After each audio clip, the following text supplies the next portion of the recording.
And I think when you step back and look at what the West has, one of the great natural wonders of the world, the Colorado Rockies, 300 days of sunshine, biking, 850 miles of bike path. It's a place I always joke that people get up earlier on the weekends than they do on the weekdays. But that quality of life makes us willing to come together and work cooperatively to achieve our goals, to solve problems. And again, that's what Barack Obama is all about.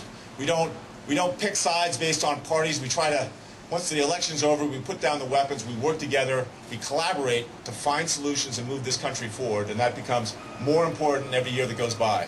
Now I'd like to introduce one of my great friends, and certainly in terms of a person's ability to build alliances and relationships, someone who can reach across the aisle and say, wait a second, let's get away from the petty stuff. Let's recognize that our common self-interest is so much more powerful than our more narrowly defined self-interest.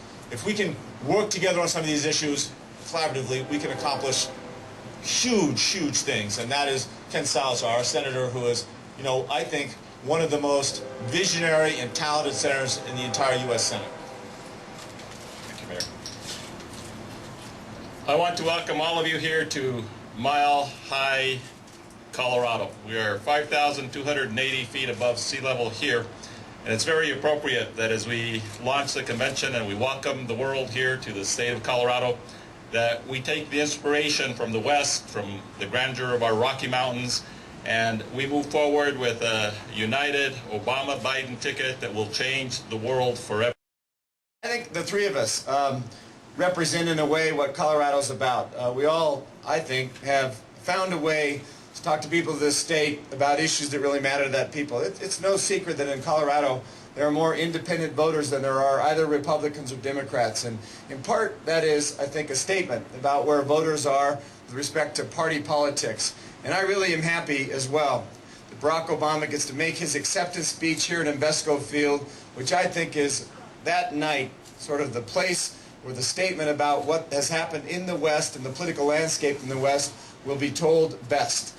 That's because Montana and Wyoming and Colorado, Kansas, Oklahoma, Arizona, New Mexico, they all have Democratic governors. They're all Democratic governors who succeeded Republicans. Many of them have been re-elected in heavily Republican states, but really it's because of the way those governors have governed. And they've governed to a group of people who really are the electorate and say, we want leadership.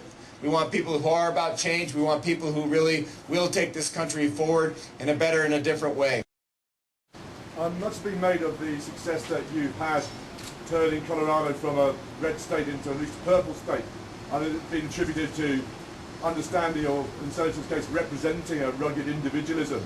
My question is, does Barack Obama, is he a good fit for that? Is he rugged and is he individualist?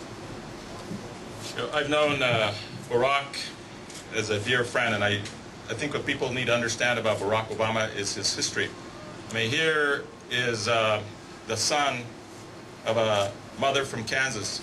Here is the grandson of a soldier from World War II who marched across Europe.